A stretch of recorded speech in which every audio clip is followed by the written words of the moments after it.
গুরুত্বপূর্ণ মিটিং কিংবা দূরের যাত্রাপথে হঠাৎ ফোনের চার্জ শেষ হয়ে গেলে যে বিড়ম্বনায় পড়তে হয় তা কোনোভাবেই এড়ানো সম্ভব নয়। কিন্তু এমন যদি হতো, একবার ফোন কেনার পর আর কখনো চার্জারের প্রয়োজনই পড়ল না, এক চার্জে 10 মিনিট নয়, 30 মিনিট নয়, পুরো 50 বছর ধরে একটানা চলল ফোন।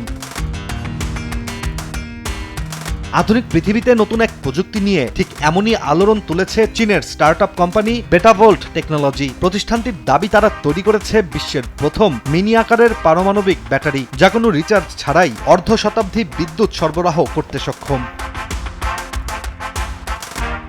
চীনা প্রতিষ্ঠানের তৈরি এই ব্যাটারিটির নাম BV100। আর সবচেয়ে আকর্ষণীয় বিষয়টি হচ্ছে ছোট এই ব্যাটারিটির দৈর্ঘ্য প্রস্থ 15 মিলিমিটার ও উচ্চতা 5 মিলিমিটার, যা বাস্তবে একটি কয়েনের চেয়েও ছোট। অথচ এই ব্যাটারির মধ্যেই থাকবে নিকেল 63 রেডিও আইসোটোপের স্তর এবং ডায়মন্ড সেমিকন্ডাক্টর প্রযুক্তি।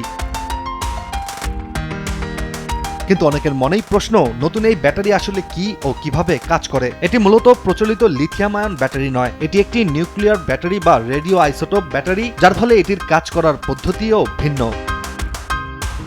একমাত্র আইএফএল ক্লাস পাইপ নিশ্চিত করে প্রতি ইঞ্চিতে সঠিক থিকনেস ও সঠিক মাপ। পাইপের বস না কিনলে লস।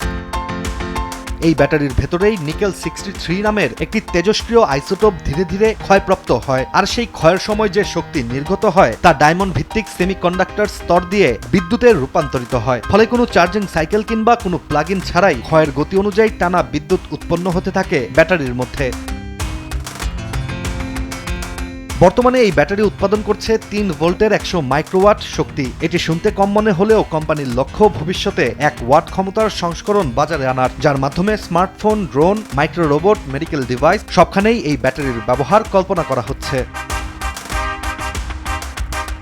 অন্যদিকে নতুন এই ব্যাটারি নিয়ে রয়েছে নিরাপত্তা সংশয়, কারণ নিউক্লিয়ার শব্দটি শুনলেই আতঙ্ক তৈরি হয় বড় কোনো দুর্ঘটনার। তবে চীনা প্রতিষ্ঠান জানিয়েছে এই ব্যাটারিতে কোনো বাহ্যিক রেডিয়েশন নেই। নিকেল 63 ক্ষয়ের পর স্থিতিশীল কপার আইসোটোপে পরিণত হয়, যা অতেজস্ক্রিয়। আরও বলা হচ্ছে, স্তরযুক্ত নকশার কারণে এটি আগুন ধরবে না, বিস্ফোরণ ঘটবে না, এমনকি -60 ডিগ্রি সেলসিয়াস থেকে 120 ডিগ্রি সেলসিয়াস পর্যন্ত তাপমাত্রায় কাজ করতেও সক্ষম হবে এই ব্যাটারি।